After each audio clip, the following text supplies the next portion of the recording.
Okay, you guys ready for a little history lesson? Because on the podium in front of me is a little piece of history.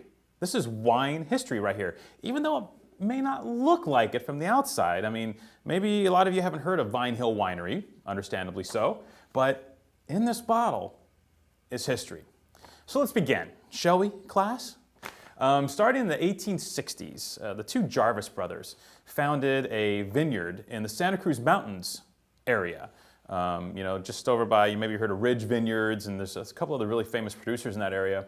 Well, the Jarvises were one of the first to set up shop in the Santa Cruz Mountain area to plant vineyard. They did this in the 1860s. Now, back then, they planted a whole bunch of different grapes, because back in the 1860s, it wasn't like, oh, we've done extensive geological research and we determined that this and this and this grows best here and here. No, that wasn't happening back then. So they planted a bunch of stuff. And then by the 1890s, they kind of figured out, well, you know what? We like that Zinfandel. That Zinfandel grape makes really good wine. So they planted Zinfandel. They ripped everything out back in the 1890s and planted Zinfandel. Now, Zinfandel, Santa Cruz Mountains, that lasted until like 1968. Okay, 1968 was a big year. At that time, the Pacenti family had purchased this vineyard from the Jarvises in the 30s, I think it was, and the Pacenti family was growing the Zinfandel there. Well, a guy by the name of David Bruce, very famous, like legendary historic vintner here in California, looked at the property in '68 and made the Pacenti family an offer they couldn't refuse. And he bought the property after making some really killer Zin from those old, at the time, old vines. Remember, in 1968, these vines were almost 70 years old. He made some killer Zinfandel from that property and then thought to himself, I like Burgundy, I like Pinot Noir, this looks good, I'm putting Pinot Noir in the ground. And Bruce immediately started planting Pinot Noir there in 1968. So in 1968, this was some of the first Pinot Noir to be planted in the Santa Cruz Mountains area. He made some terrific wines there for a few years and then hooked up with a guy by the name of Ken Burnap, which if you're from Orange County, our neck of the woods, where Best Wines is located, you'll know the name Ken Burnap. He was the guy that opened the Hobbit restaurant back in the mid-70s, one of the most popular classic fine dining establishments here in Orange County. Well, in the mid-70s, Ken got a burr up his rear and he decided that he wanted to make Pinot Noir. And he had loved David's Pinot Noirs that came from this vineyard. He knew David. They sat down, drank wine together, etc. So in '74, Ken Burnap bought this vineyard. And he converted this vineyard into what we know as Santa Cruz Mountain Vineyards, which from the mid-70s until the late 80s was producing some of the finest kind of niche, cool, rustic, chewy, pirate Pinot Noirs in the state of California from these really nice vineyards that David Bruce had planted.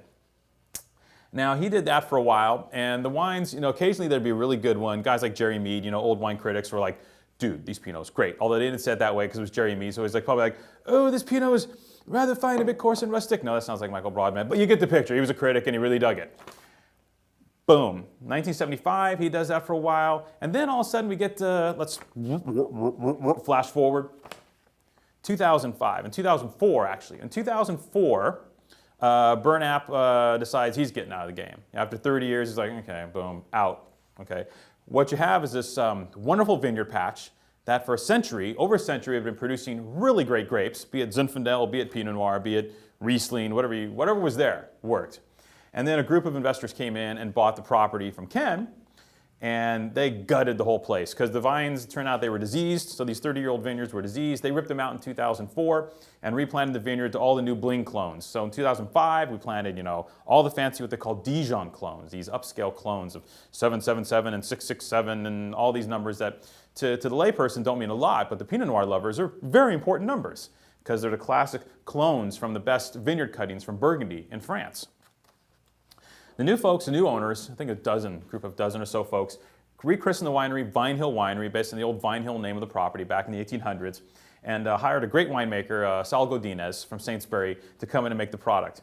And for basically 4 or 5 years, these guys had a great run, culminating in this fabulous 2010 Santa Cruz Mountains Pinot Noir, which we have in front of you right now. So this is from that treasured historic vineyard, basically had been planted for, 140, 50 years now, through multiple, what do you want to call it, incarnations. And now, It's planted to all this beautiful Pinot Noir, tightly spaced, 7,000 vines an acre. And all the Bling clones, and Godinez knows what to do with the wine. This is enchanting stuff that has a deep richness of fruit from these Dijon clones, but in fact has a little bit of that rusticity that we associate with Santa Cruz Mountains, and a little of that wonderful kind of rhubarby, almost citrus character we get from this area.